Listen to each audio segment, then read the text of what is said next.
Coach, can you kind of talk about not being able to come back in the second half? The last two games you got behind, but you were able to make adjustments, come back. Today it didn't happen. No, it didn't, and we played a very disappointing all phases game, and our kids still played, and they played hard, but it was disappointing on all sides. We couldn't, from a defensive standpoint, we couldn't stop them. From an offensive standpoint, we couldn't get anything going. Then we had to play catch up, and then we missed a field goal and muff a punt return, and so it wasn't good in all phases, and just a huge disappointment. I wanted to ask about going for the 4th and 9. I think you were down 21-7 at the time and around midfield. Yes. It seemed like a really long 4th down to go for. Was it just, hey, we got nothing to lose? Absolutely, and we don't have anything to lose, and so a couple of times it was 4th and 8, and we were way back in our territory, and I had to punt it, but there's nothing to lose in these games, and so I made the choice to go for it. Coach, to kind of piggyback off that too, I mean, in the way of the choice to go for it, obviously not questioning it, but sure, maybe you seem, I want to say flat in the beginning of the game, but just kind of maybe get a little more emotion push out of the offense. Yeah, I thought we were able to run the football well.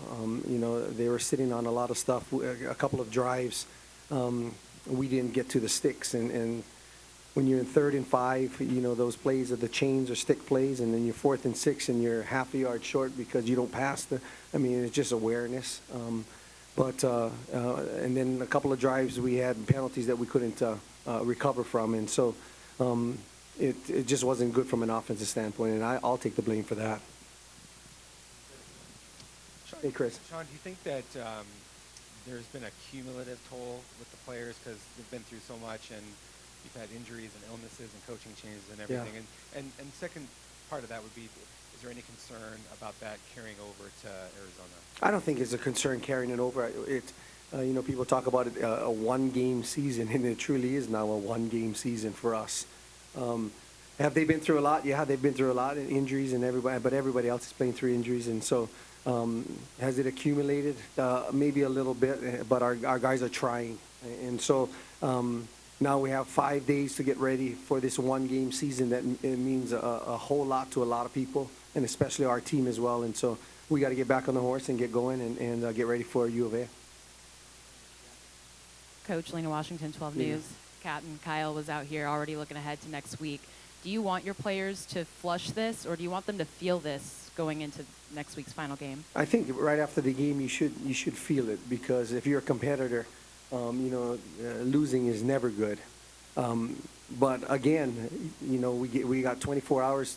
We don't have a bye day this week, so we have to get to work again tomorrow.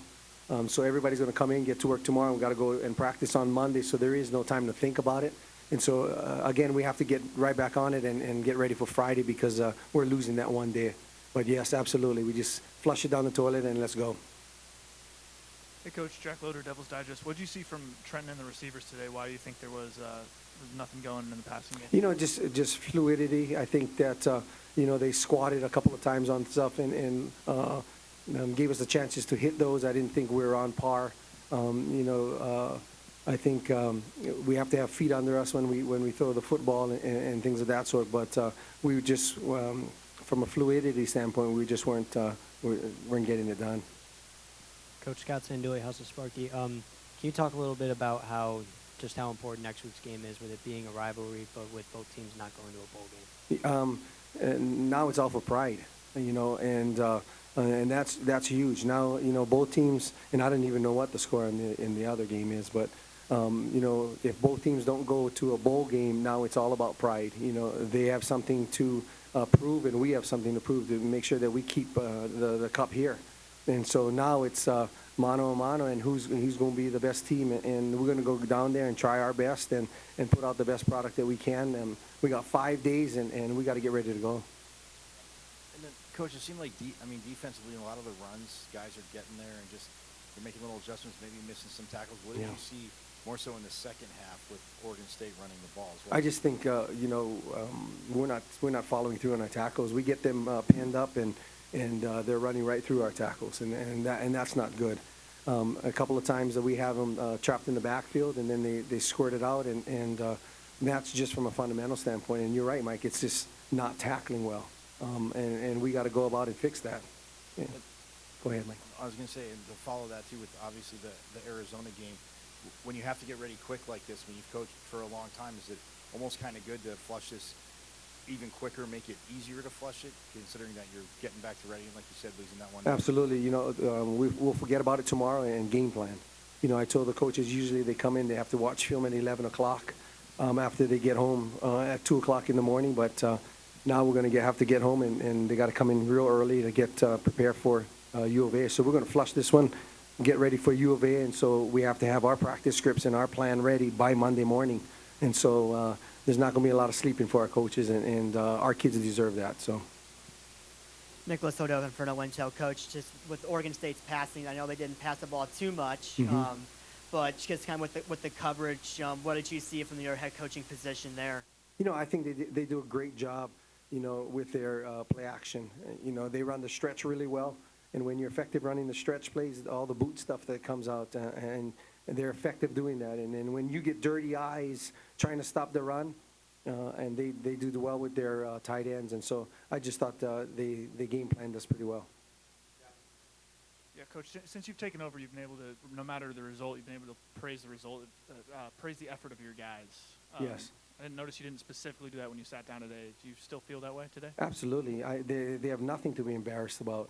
I went in there as soon as we finished. I told them that for the seniors, I apologized because it wasn't an outfit. But I praised them for playing hard and you know, coming together. Nobody sees what's in that locker room and the way they come together. And it's been hard, and just trying to keep it positive for them. And without when there's not too many positives sometimes, but they are resilient and they're great kids. You know, the 16 of them that I shared a hug with when we ran out, that was special because they really want the best for this team, and they've shown it. So. Hey, Coach. Jake Seymour, Hey, Jake. Project Sports. As Oregon State kind of stayed on the field and had some of those third down conversions, did you feel a momentum shift on the sideline as that kind of happened? Yeah, you know, when it's 3rd and 15 and they get 16, you know, it's a heartbreaker, especially when you're playing and it's just, you know, you work so hard and you get them to 3rd and 16 and they run an out route and they get 17. I mean, it's just. What do you do? Well, what's next? Get back in the play, but they extend plays. We get them pinned up at 3rd and 6, and no contain. Quarterback runs around the corner. I mean, just not good football. And then on the offensive side, we're not converting at all too. So it's just wasn't a good football in all phases. Logan Stanley, State Press. Obviously, a tough day today, but what do you think of Valladay's performance on the ground today? Pardon me? What do you think of Valladay's performance on the ground today? Valladay is special. That he's a workhorse, and he's going to do whatever it takes. And I'm proud of him. He is the heart and soul of our football team, and I'm just proud of the way he goes about playing. And he'll never give up, and he'll keep fighting. So. Nick King from 3TV CBS 5. Shaun, I don't want to beat a dead horse, sure. But you've won a lot as a coach. Mm-hmm. What are the challenges to kind of keeping guys emotionally into it and locked in at this point? You have to find the positives in a game, and make sure that you build upon the positives, and then quickly correct the team and correct the coaches in a positive way. Like you say, we're beating a dead horse and you know, coming down on those guys, they feel bad enough. So it's my job as a leader to make sure that I critique in a positive way, that we build upon positives, and then try to get these guys back and get going, and making sure that the fun part is still there. And that's the huge part. If the kids are having fun and practice is hard but fun, and there's a purpose and a why to play, that's my job to get them done. And so in these next 5 days, I'm going to make sure that I work hard on that. Hi, Coach. Sam Valenti, C-Trade Sports. I'm curious, looking ahead to next week, what does this mean to you personally to have the opportunity to be the head coach for this school going into the Territorial Cup in a game that means so much to this school and also to the state of Arizona as a whole? Yeah, it's an honor. It's an honor to be up here sitting as the head coach of Arizona State. Now to go play down south and play against University of Arizona, who's had a better season than in the past. It's going to be a great game for us. And so, if you're asking me, am I honored? I'm very honored, and I'm going to sit here and do my best to make sure that we win that football game. And so, whatever we have to do to win, they'll get everything out of me.